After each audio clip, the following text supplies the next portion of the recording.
Hello, সবাই কেমন আছো? আশা করি সবাই খুব ভালো আছো। তো আজকে কিন্তু আমরা সবাই মিলে চলে এসেছি ছোট কাকার বাড়ির কালী পুজোতে। আর সবার সাথে কিন্তু জিনিয়া মিশতে খুবই পছন্দ করে, তাই জিনিয়াকে কিন্তু সবখানেই আমরা এখন নিয়ে যাই।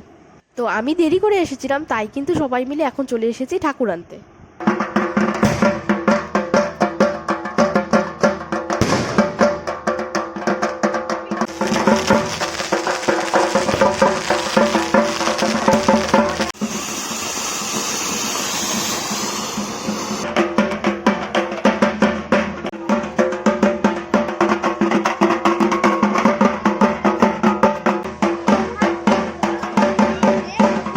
তো এখন কিন্তু ঠাকুর আনা কমপ্লিট। তো আমরা কিন্তু এখন বসে সবাই রেস্ট নিব আর ঠাকুর বড়নও দেখব।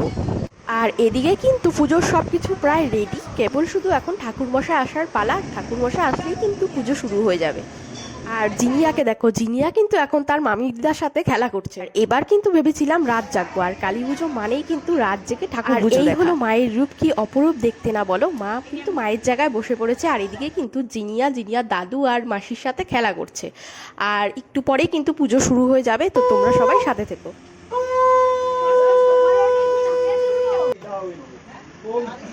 আর ছোট কাকার বাড়ি এই কালী পুজো কিন্তু প্রতি বছরই আষাঢ় মাসের শনি মঙ্গলবারই কিন্তু হয়।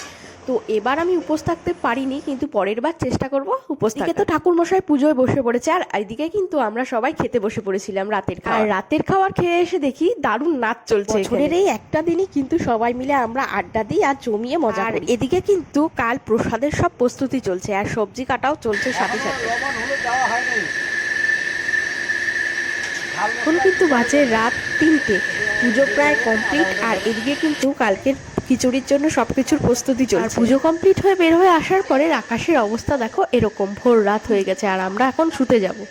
ঠিক সেরকম ভাবেই কিন্তু এবারও পুজো শেষ হয়েছিল রাত 4:30। আমাদের এইবারই কালী পুজোর কিন্তু নিয়ম সারা রাত পুজো হবে, সেই 4টা-5টার সময় কিন্তু পুজো শেষ হবে। তো এখন কিন্তু আমরা সবাই মিলে চলে যাচ্ছি নদীর পাড়ে, কারণ সেখানে কিন্তু ঠাকুর ভাসানো হবে। আমরা কিন্তু বাইকে করে সবাই চলে এসেছিলাম বলে তাড়াতাড়ি পৌঁছে গেছি। আর ওরা কিন্তু সবাই হেঁটে আসছে। আর এদিকে কিন্তু গাছের নিচে আমরা সবাই বসে আছি, কারণ সেদিন প্রচন্ড গরম ছিল।